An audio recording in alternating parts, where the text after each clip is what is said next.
कुंभ में आपने देखा होगा, जो आप कहते हैं भेदभाव हुआ है, किसके साथ भेदभाव हुआ है? न क्षेत्र का भेद है, न मत और मजहब का भेद है, किसी भी प्रकार का भेदभाव नहीं किसी के प्रति, न अमीर गरीब का भेद है। यहां से निकला संदेश हर सनातन के मन में अमिट छाप छोड़ गया है। सनातन विरोधियों को नजर केवल गंदगी पर पड़ी। महाकुंभ में जिसने जो तलाशा उसको वह मिला।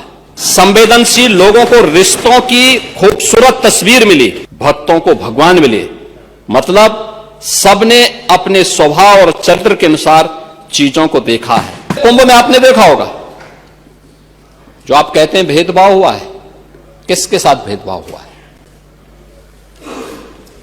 वहां न जाति का भेद है, न क्षेत्र का भेद है, न मत और मजहब का भेद है, किसी भी प्रकार का भेदभाव नहीं किसी के प्रति, न अमीर गरीब का भेद है। सारे लोग एक घाट पर स्नान कर रहे हैं।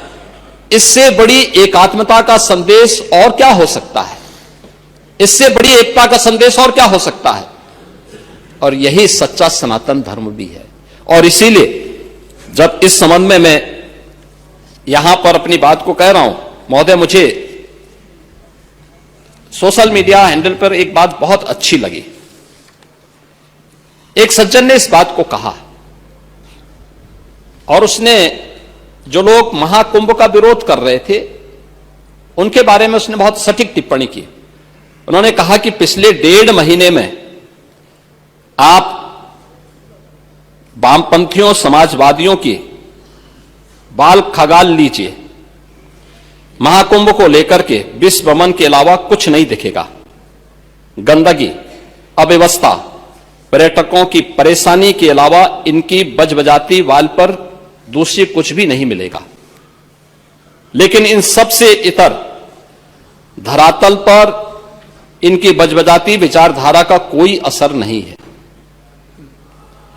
हज के दौरान अव्यवस्था से होने वाली सैकड़ों मौतों पर चुप्पी साध जाने वाले भारत के वामपंथी सेकुलर स्कॉलर महाकुंभ की भव्यता पर उल्टी करते नजर आए हैं।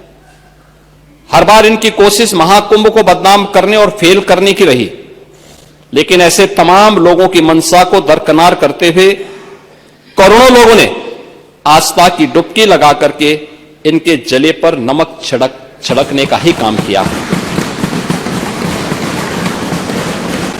उन्होंने आगे लिखा है कि महाकुंभ के दौरान दुखद हादसा हुआ, इसके बाद भी आस्था और विश्वास तमाम परेशानियों पर भारी पड़ी। तीर्थयात्री समस्त परेशानियों और मुश्किलों का पहाड़ चढ़कर भी प्रयागराज महाकुंभ पहुंचे, वहां से स्नान कर खुशी खुशी वापस लौटे। रिश्तों के जटिल समीकरण का परिभाषा गढ़ता महाकुंभ अब समारोह की ओर है। लेकिन यहां से निकला संदेश हर सनातन के मन में अमिट छाप छोड़ गया है, जो वर्षों तक लोगों की बतकही और कहानियों में जीवंत रहेगा। हर तरफ अपनी मां और बुजुर्गों को महाकुंभ में अनाथ छोड़ देने वाले बेटे रहे हों, तो दूसरी तरफ अपनी सास को पीठ पर उठाकर कुंभ स्नान कराने वाली बहू भी रही है।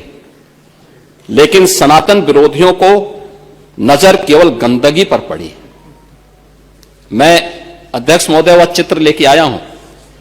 ये देखिए, एक बहू है, अपनी सास को पीठ पर लाद करके जा रही है महाकुंभ स्नान करने के लिए।